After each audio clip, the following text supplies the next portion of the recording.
Bienvenue chers téléspectateurs, téléspectatrices de la télévision rwandaise. Très heureux d'être avec vous pour cette édition en langue française dont voici les titres. La Banque nationale du Rwanda, la BNR, annonce qu'à la fin de cette année en cours, le taux de croissance des prix sur le marché devrait connaître une baisse sensible. Audition ce jeudi au Parlement, Chambre des députés, des responsables de l'Office rwandais en charge de la promotion du développement, RDB, sur les préoccupations de la population vivant autour des parcs de Gishwati, Mukura et de la Kagera.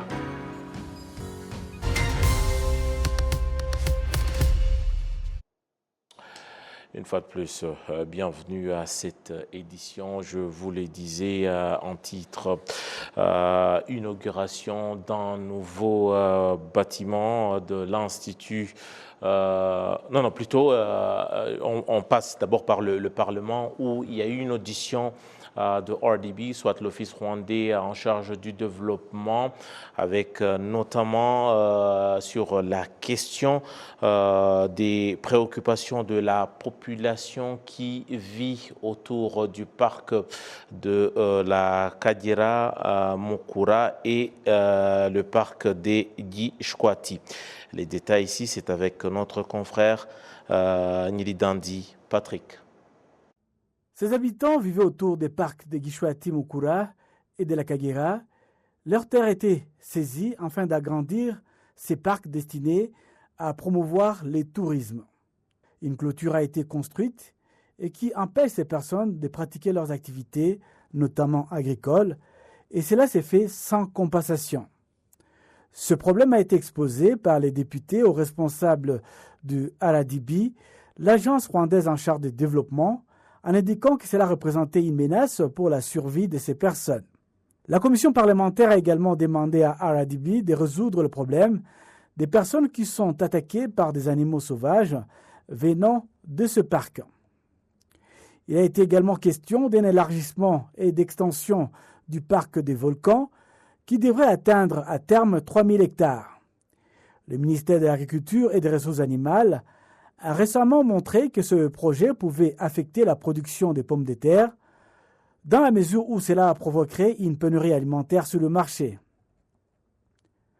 Les députés ont demandé à RDB que ce projet soit d'abord discuté avec le ministère de l'Agriculture afin qu'il soit approuvé avant d'être financé et mis en œuvre. Les députés de la Commission du budget et du patrimoine ont poursuivi leurs auditions. D'autres responsables, notamment ceux du ministère de la Santé, qui ont présenté des résultats et projets pour l'exercice 2023-2024. Les responsables du ministère de la Santé sont revenus sur les différents problèmes auxquels les fonctionnaires font face, notamment en ce qui concerne le salaire qu'ils jugent bas. Le ministre de la Santé, Dr Sanzimana Sabin, est revenu notamment sur le cas des spécialistes dans différents domaines de la santé qui choisissent d'aller travailler à l'extérieur du pays, où les salaires sont beaucoup plus élevés et beaucoup plus attractifs.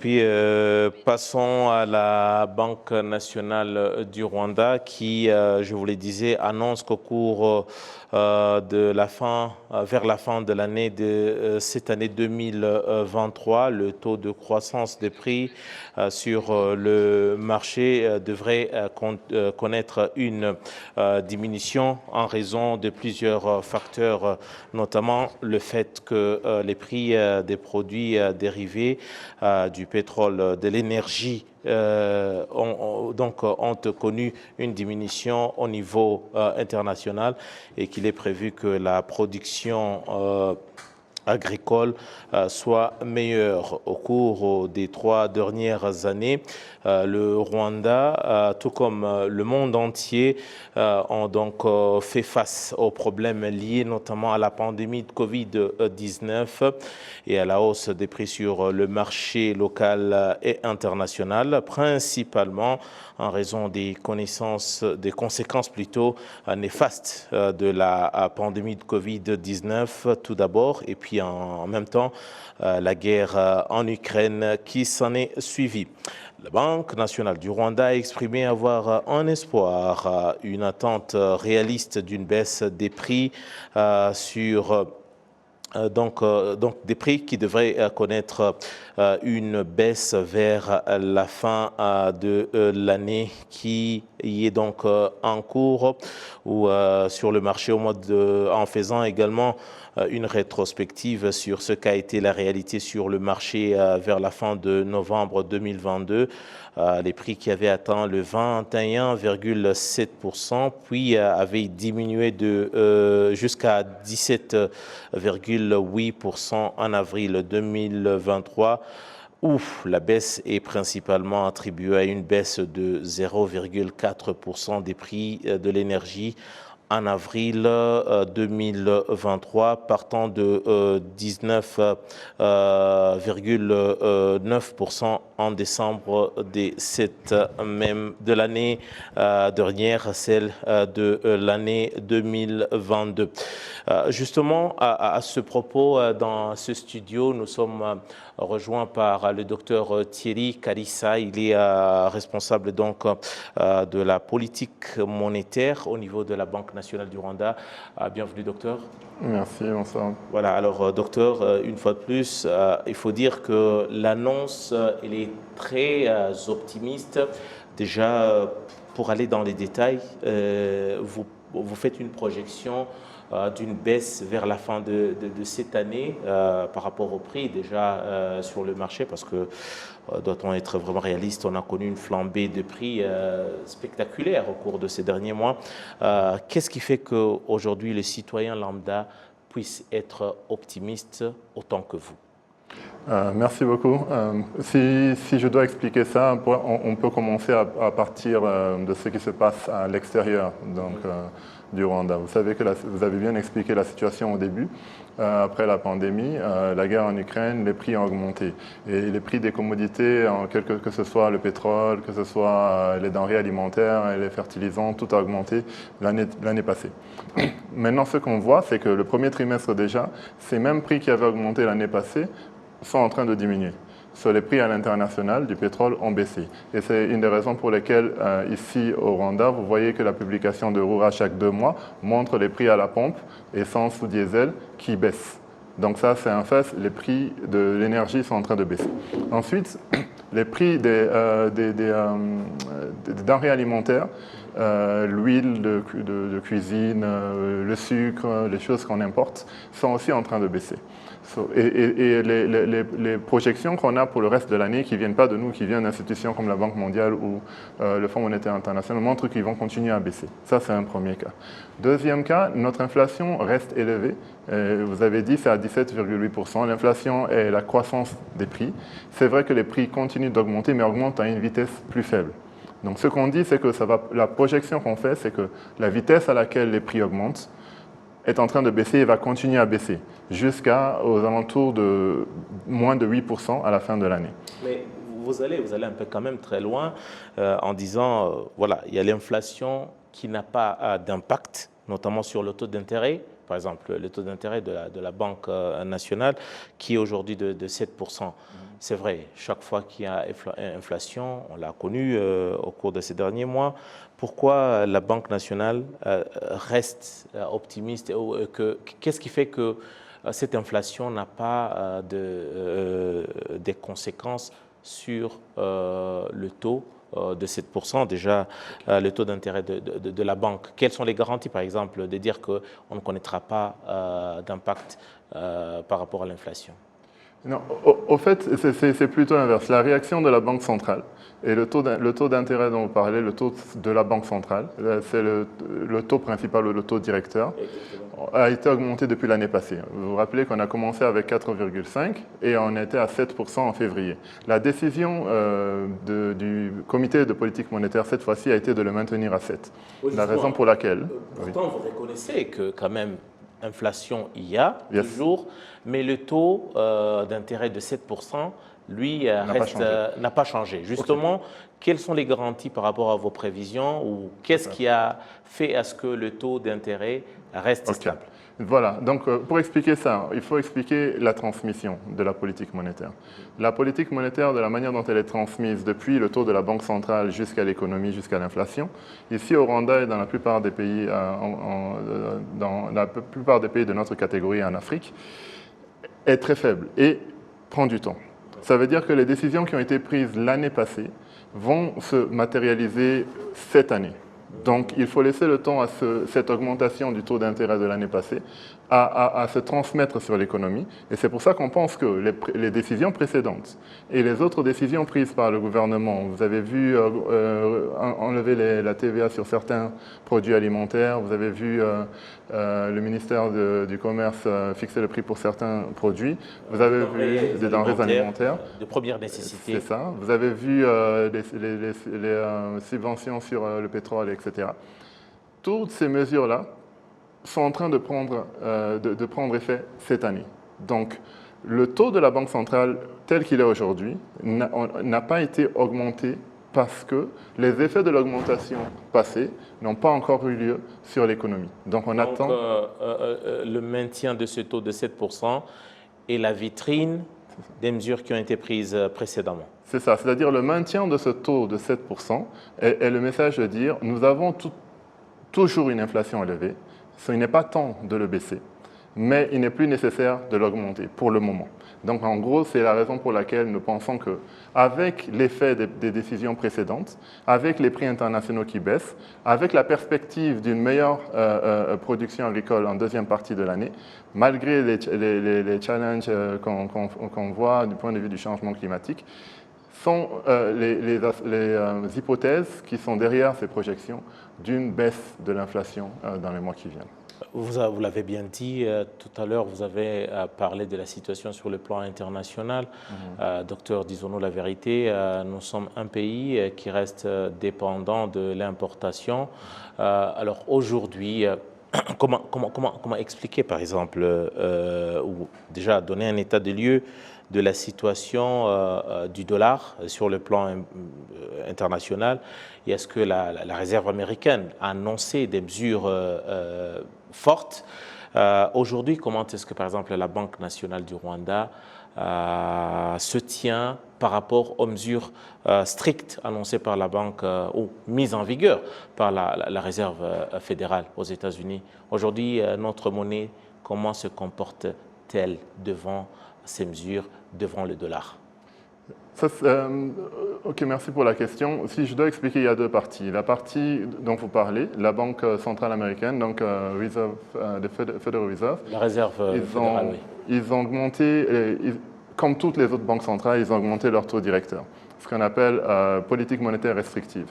Mais ils l'ont fait de manière très agressive. Du coup, l'impact que ça a, c'est une appréciation du dollar. Le dollar prend de la valeur par rapport à toutes les autres monnaies. Surtout les monnaies des pays africains et le franc rwandais. Ça, c'est la première chose. La deuxième chose, vous avez dit, nous avons une croissance des importations qui est assez élevée, autour de 27% au premier trimestre, comparé à l'année passée, et ça augmente le déficit de la balance commerciale, ce qui met des pressions sur le taux de change entre dollar, qui est la monnaie internationale, et le franc rwandais. Donc, les gens demandent plus de dollars pour importer. C'est pour ça qu'aujourd'hui, on voit une dépréciation sur le marché qui est plus élevée que l'année passée. C'est autour de 4% ce mois-ci, mois d'avril, par rapport à décembre. Maintenant, ce qui nous fait penser que ce n'est que temporaire et que dans le futur, la situation se stabilisera, c'est plusieurs choses. Un, les ressources en matière de dollars, inflows qu'on reçoit, commencent à augmenter. Et ça, pas seulement les exportations de biens, mais les exportations de services, mais les transports, le tourisme et les remittances, les transferts d'argent entre particuliers, de l'étranger à ici. Tout ça, c'est des sources de monnaie étrangère. Vous parlez de la diaspora, là? Vous faites allusion à la diaspora? C'est ça. La diaspora envoie beaucoup d'argent. Par exemple, au premier trimestre, la diaspora a envoyé 121 millions de dollars au Rwanda. C'est-à-dire, les gens habitant au Rwanda ont reçu, par Western Union et tous les autres moyens de transfert d'argent, 121 millions de dollars. C'est beaucoup. Donc, avec ça, ça c'est le point positif. Ça montre qu'on a des sources d'entrée de dollars, mais on a aussi des sources de sortie du dollar qui sont les importations.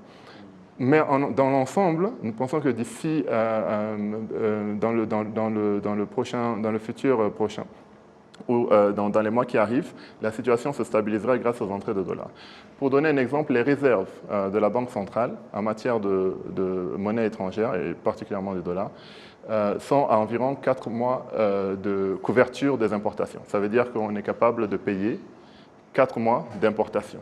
Et ça c'est le standard international. Donc, il y a une dépréciation cette année, mais elle est explicable par les facteurs que je viens d'expliquer et elle sera temporaire.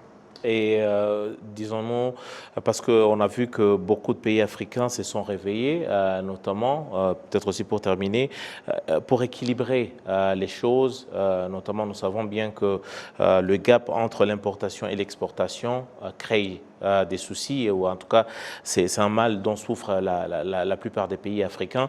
Aujourd'hui, qu'en est-il de la situation ici chez nous concrètement? La balance, elle penche de quel côté? Avons-nous appris à augmenter la production locale pour justement faire face à de telles situations, pour terminer? Pour la balance commerciale des biens, elle est toujours en déficit. Et le déficit a augmenté cette année, surtout à cause des importations qui ont augmenté. Il faut savoir que ces importations ne sont pas seulement négatives. Il y a aussi un apport positif parce que ça contribue à la forte croissance qu'on est en train de voir. Par exemple, les usines qui fabriquent les usines, par exemple, importent des biens intermédiaires. Et ces biens intermédiaires sont nécessaires pour la fabrication locale. Oui. Donc, ce n'est pas si mauvais. Mais par contre, vous avez raison sur le fait qu'il y a un problème de déficit de la balance commerciale, pas seulement au Rwanda, mais partout dans les pays africains. Et que, par exemple, l'initiative du African Continental Free Trade Area de l'Union africaine sera une manière de pouvoir augmenter les exportations et les échanges entre les pays africains. Et au lieu d'échanger avec le reste du monde, les échanges entre les pays africains pour le moment sont très faibles. Si on peut augmenter ça et trouver des marchés pour les entreprises locales en Afrique, ça augmentera les exportations et ça réduira le déficit de la balance commerciale. En tout cas, merci beaucoup pour cet éclaircissement et surtout d'être passé dans nos studios. Je rappelle que vous êtes le docteur Thierry Kalissa, vous êtes en charge de la politique monétaire au niveau de la Banque nationale du Rwanda. Merci beaucoup, docteur. Merci beaucoup. Alors, on continue avec l'actualité nationale, notamment avec, selon le ministère de la Santé, des nouvelles méthodes sont mises en œuvre pour connecter les informations des patients à l'aide de la technologie afin donc d'améliorer la prestation des services médicaux. Certains habitants de la ville de Kigali se félicitent également de l'introduction de nouvelles technologies dans l'octroi de services de santé, car cela a donc permis à le rendre plus rapide et plus efficace. Les détails avec Niri Dandi Patrick. Au centre de santé d'Elemela, un nombre considérable des patients est à la recherche de services de santé et sur place, ils sont reçus par un personnel qui utilise de nouvelles technologies, alors que dans le passé, le travail était fait de manière manuelle. Avant, nous avions l'habitude d'amener des documents en papier pour pouvoir bénéficier des services médicaux. Et lorsque vous êtes avec un enfant, ce dernier peut déchirer le papier ou y inscrire des informations médicales. Et aussi, des fois, l'écriture du médecin est difficilement déchiffrable. Et cela peut dérouter les pharmaciens ou les techniciens des laboratoires. Mais quand c'est écrit avec l'ordinateur, c'est beaucoup plus facile à faire et à exécuter. Ces changements ont été bénéfiques à plusieurs titres. Lorsque je me rends à l'hôpital avec ma pièce d'identité, je suis certaine que toutes les informations pourront être facilement trouvées et que tous les restes seraient traités très rapidement. Et c'est bien le contraire auquel on devrait faire face avant, car nous devions attendre des papiers. Non seulement ceux qui reçoivent des services sont satisfaits de l'utilisation de la technologie, mais aussi ceux qui délivrent ces services. Ils sont heureux des changements obtenus grâce à l'utilisation de cette technologie dans leur travail. Avant, c'était difficile parce que nous avions l'habitude d'écrire dans des fiches qui étaient par la suite classées avec notre propre écriture. Et cette opération prenait beaucoup de temps car nous devions également nous assurer qu'ils payaient l'assurance. Mais depuis que nous avons commencé à utiliser la technologie, le traitement des dossiers est beaucoup plus rapide et efficace. Et nous pouvons facilement suivre les paiements et les patients peuvent aussi directement se rendre dans la salle de consultation. Et les résultats des laboratoires sont plus rapides et peuvent payer et aller récupérer leurs médicaments à la pharmacie. Lorsqu'un patient vient, nous avons déjà toutes ces informations dans le système et l'application qui se trouve dans cet ordinateur nous permet de suivre les patients sur tout son parcours lorsqu'il arrive à l'hôpital, de la consultation jusqu'au laboratoire. Et ces mêmes ordinateurs nous aident à envoyer immédiatement les résultats aux médecins. La technologie nous a vraiment aidés de plusieurs manières, alors qu'avant, nous étions obligés de suivre ces parcours avec des papiers et fiches. Afin d'améliorer encore les services dans le secteur de la santé, le ministère de la Santé met en œuvre un programme visant à connecter les informations du patient à l'aide de la technologie, de sorte que partout où les patients cherchent des soins de santé, ils puissent accéder à ces informations. Par exemple, maintenant, toute personne qui se rend régulièrement dans un centre hospitalier, ces informations sont déjà stockées dans une base de données, de telle manière que tous les médecins peuvent y accéder et les traiter. Et cela réduit le temps que les patients passaient avec les médecins. Nous travaillons actuellement à la création d'un système où toutes les informations du patient peuvent être stockées et accessibles par tous les établissements hospitaliers, qu'ils soient publics ou privés, de sorte que lorsqu'un patient va dans un établissement de santé différent de celui qu'il fréquente d'habitude, le médecin peut accéder à ses antécédents médicaux. Nous avons commencé la mise en œuvre de ces systèmes dans certains hôpitaux. Mais bien entendu, le transfert de ces informations doit se faire avec un strict respect de la politique visant à garantir la confidentialité des informations du patient. Le ministère de la Santé note également qu'il travaille actuellement à la fourniture d'infrastructures technologiques aux centres de santé et aux postes de santé qui n'y ont pas encore accès, puisque près de 85% des soins médicaux sont fournis à partir de ces centres, jusqu'à ce qu'ils atteignent le niveau hospitalier.